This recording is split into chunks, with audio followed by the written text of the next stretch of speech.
తెలంగాణలో నామినేషన్ల పర్వం ప్రారంభమైంది. విజయవాడ పశ్చిమ నియోజకవర్గం నుంచి బీజేపీ తరపున పోటీ చేసిన సుజనా చౌదరి నామినేషన్ వేయడానికి భారీ ర్యాలీగా బయలుదేరారు. అంతకుముందు చిట్టినగర్లోని మహాలక్ష్మి అమ్మవారి ఆలయంలో ఆయన ప్రత్యేక పూజలు నిర్వహించారు.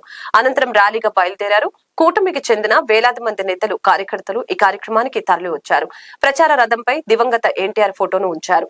టీడీపీ, జనసేన, బీజేపీ జెండాలతో ర్యాలీ ముందుకు సాగుతోంది. సుజనా వెంట వంగవీటి రాధ, బుద్దా వెంకన్న, కొనకల్ల నారాయణ, నాగుల్ మీరా, చెన్నుపాటి శ్రీను తదితర నేతలు ఉన్నారు. ఈ సందర్భంగా సుజనా చౌదరి మాట్లాడారు. ఏపీలో కూటమి ఘన విజయం సాధించబోతుందని చెప్పారు.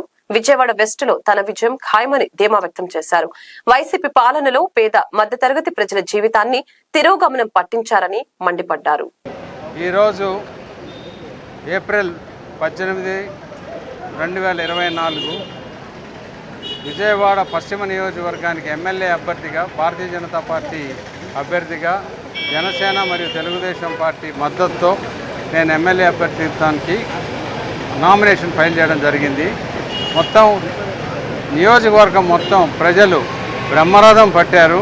వాళ్ళ సంతోషం చూస్తూ ఉంటే నాకు నా బాధ్యత ఎంతో పెరిగిపోయిందనే ఉద్దేశంతో నేను ఫీల్ అవుతూ ఉన్నాను.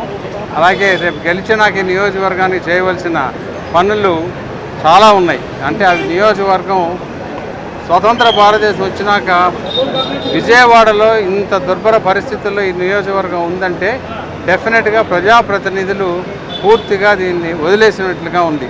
ప్రజల పాపం ఓటేసి గెలిపించారు, కానీ ఏ ఒక్క ప్రజాప్రతినిధి కూడా నియోజకవర్గ అభివృద్ధి కానీ, సస్టైనబుల్ సోర్స్ ఇన్ఫ్రాస్ట్రక్చర్ కానీ, వాళ్ళ స్థితిగతులు, వాళ్ళ జీవన ప్రమాణాలు పెంచడానికి ఏమాత్రం పనిచేసినట్టుగా కనపట్టలేదు నాకు.